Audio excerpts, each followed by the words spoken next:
नमस्कार दोस्तों, मेरा नाम है ब्रिजेश यादव। फिर हाजिर हूँ क्राइम स्टोरी श्रृंखला के एक नए एपिसोड में।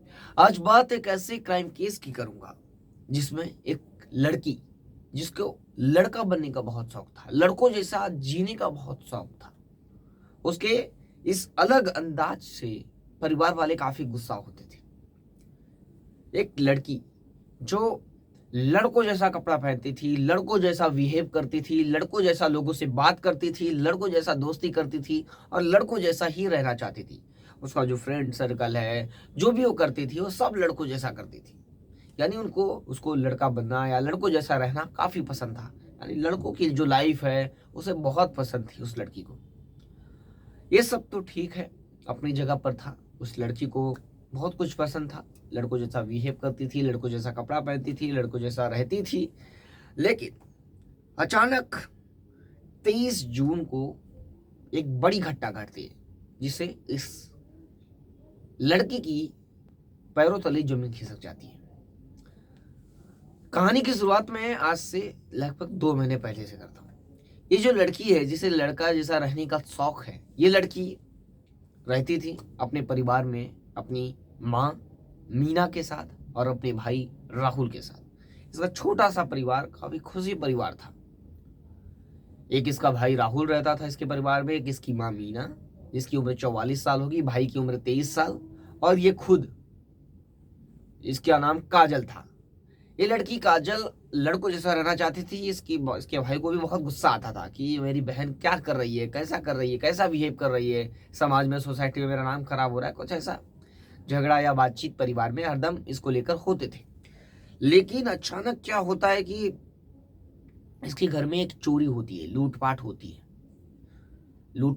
है, चोरी होती है, और उस चोरी में 2 लोग मारे जाते हैं, जिसमें उसका भाई राहुल और उसकी माँ मीना। और ये जो लड़की है मार्केट गई होती है, जो काजल है वो मार्केट गई होती है जूस लाने। वहां पर जाकर जैसे ही वो जूस ले रही थी और जैसे ही वो घर पर लौटी, घर का दरवाजा खुला हुआ था, वो घर में जैसे ही एंटर्ड की, वो देखी और उसके पैरों तले की जमीन खिसक गई। उसकी माँ बेड पर मरी पड़ी है, उसका भाई राहुल नीचे फर्श पर पड़ा हुआ है, मरा हुआ। ये सारा दृश्य देखकर वो घबरा जाती है और रोने लगती है। जब रोने लगती है, आसपास के लोग, मोहल्ले के लोग, सोसाइटी के लोग जमा होते हैं, तब जाकर पुलिस को इन्फॉर्म किया जाता है। अब आपको बता दें, ये घटना हरियाणा के यमुनानगर के अहमदनगर के गली नंबर 2 की है। वहां पर मौके पर जो पुलिस, स्थानीय पुलिस है, वहां पर पहुंचती है अपनी पूरी टीम के साथ।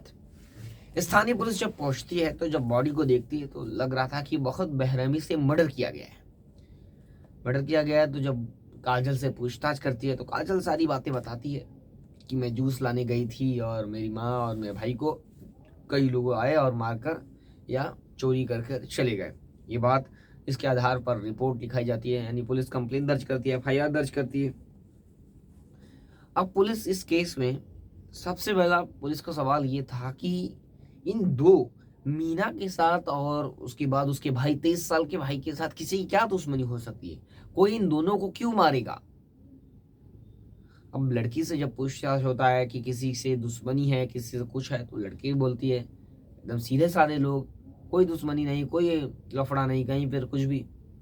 अब इस केस में पुलिस को कुछ समझ नहीं आता है। लेकिन अब पुलिस तकनीकी का सहारा लेती है ना, टेक्नोलॉजी का। अब हर केस में टेक्नोलॉजी काफी मदद करती है पुलिस को केस सॉल्व करने में।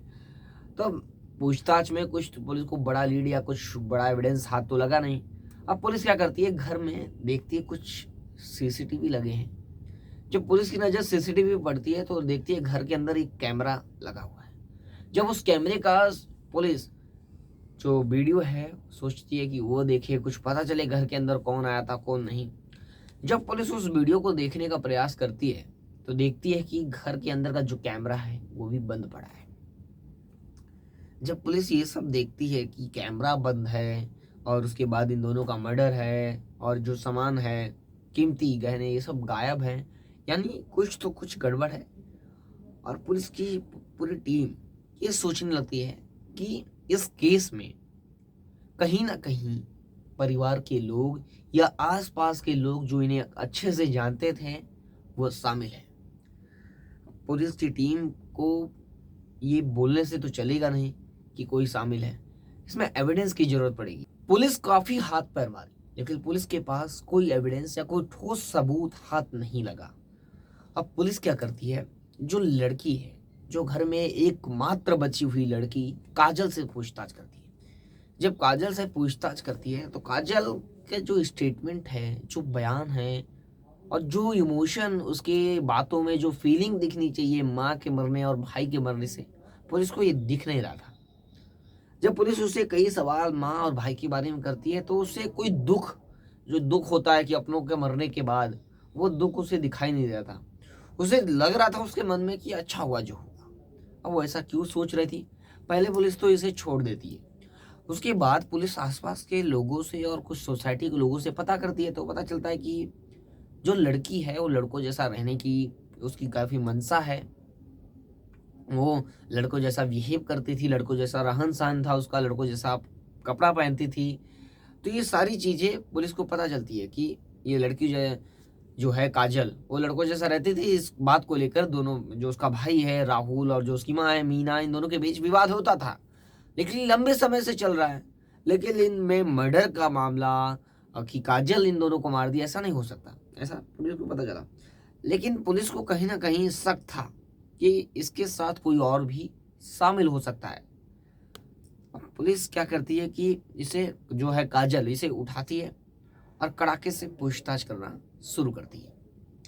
जब पुलिस कड़ाके से पूछताछ करती है तो ये टूट जाती है। टूटने के बाद एक एक करके पूरी कहानी विस्तार से बताती है क्या हुआ था। बताती है कि इस केस में उसकी मामा का लड़का जो है वो भी शामिल है, यानी मर्डर करने के पीछे उसका भी हाथ है। अब इसने अपनी माँ का मर्डर क्यों करा दिया? सबसे बड़ा सवाल तो लोगों के मन में यही है कि काजल अपनी माँ और भाई को क्यों मरवा देगी। और आपको बता दें, ये भी बात पता चली है कि जो मामा का लड़का है, जो मामा है, उसे जमीन को लेकर विवाद भी चल रहा है। यानी राहुल और राहुल की माँ मीना और ये काजल, इनके परिवार से मामा के परिवार में जमीन को लेकर, प्रॉपर्टी को लेकर काफी लंबे समय से झगड़ा चल रहा है। अब उन्हें तो इन दोनों को खत्म करना था कि किसी तरह खत्म हो मामा के लड़के को, कि प्रॉपर्टी हमें मिले। अब यहाँ पर काजल को भी कुछ लेना देना नहीं है प्रॉपर्टी से, उसे तो लड़कों जैसा रहने का शौक और ये भूत सवार था अलग से। अब पुलिस की टीम दिमाग लगाती है और सोचती है कि इन दोनों ने क्या किया, मिलकर ऐसा किया, क्योंकि इसे अपने भाई को और अपनी माँ को इसलिए हटाना था कि वो आज़ाद हो सके, फ्रीडम मिल सके उसको ये सब करने की, लड़कों जैसा रहना है और जो अपनी हिसाब से ज़िंदगी जीने का। और जो उसके मामा का लड़का है, उसे क्या करना था कि साइड हटाना था कि प्रॉपर्टी अपने नाम हो या प्रॉपर्टी हमें मिले, जो केस चल रहा है वो क्लोज हो। अब इन्हीं बात को लेकर दोनों ने, यानी उसकी मामा का लड़का ने और जो इसने, इन लोगों ने क्या किया, घर के अंदर ही तेज धार वजनदार चीज से दोनों के सर पर वार करके दोनों को मौत के घाट उतार दिया। मौत के घाट उतारने के बाद बकायदा इन लोग ने एक नई कहानी रची और उसको, यानी जो मामा का लड़का है, उसे भगा दी और अपने जूस लाने गई और जूस लाकर यहाँ पर नया ड्रामा रची, लोगों को बुलाई, पुलिस को बुलाई और एक नई कहानी और एक नया स्क्रिप्ट लिखने की कोशिश कर रही थी ये जो काजल है। इस तरह के कई केस मैं आप लोगों को सुना चुका हूँ। आज शायद 290 स्टोरीज के करीब क्राइम स्टोरी में कर चुका हूँ। इसमें एक क्राइम स्टोरी में एक और सुनाया था कुछ दिनों पहले, आप लोगों को याद होगा जो रेगुलर देखते हैं।